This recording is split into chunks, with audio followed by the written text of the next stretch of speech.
আসসালামু আলাইকুম ওয়া রাহমাতুল্লাহি ওয়া বারাকাতুহু।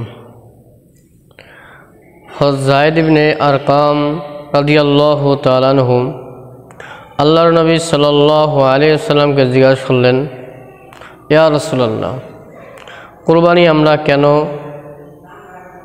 করব? আল্লাহর নবী সাল্লাল্লাহু আলাইহি ওয়াসাল্লাম হযরত যায়েদ ইবনে আরকাম রাদিয়াল্লাহু তাআলা আনহুকে বললেন,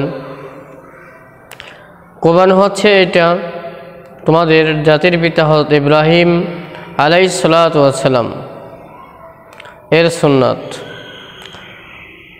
সাহাবারা জিজ্ঞাসা করলেন, ইয়া রাসূলুল্লাহ, যদি আমরা কোরবানি করি তাহলে আমাদের লাভ কি, আমাদের উপকার কি?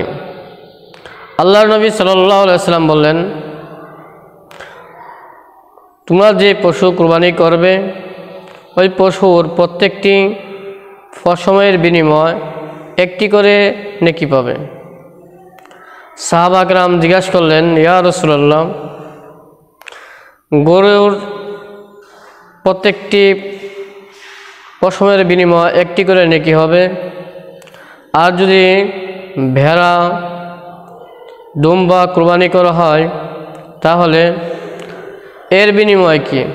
আল্লাহ নবী সাল্লাল্লাহু আলাইহি ওয়াসাল্লাম বললেন, ভেড়া দুম্বা বকরি প্রত্যেকটির পশুর যে পশম আছে প্রত্যেকটি পশমের বিনিময় আল্লাহ রাব্বুল আলামিন এক একটি করে নেকি দান করবেন। এবং এটা হচ্ছে তোমাদের জাতির পিতা হযরত ইব্রাহিম আলাইহিস সালাতু ওয়াস সালামের সুন্নাত।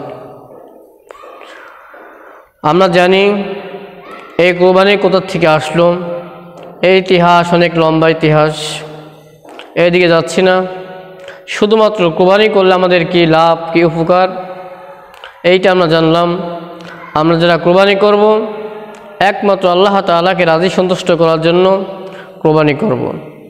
আমাদের ভিডিওটা যারা দেখছেন, ভিডিওটা অন্য মুসলমানদের নিকট পৌঁছানোর জন্য শেয়ার করুন, লাইক সাবস্ক্রাইব করে আমাদের সঙ্গে থাকুন।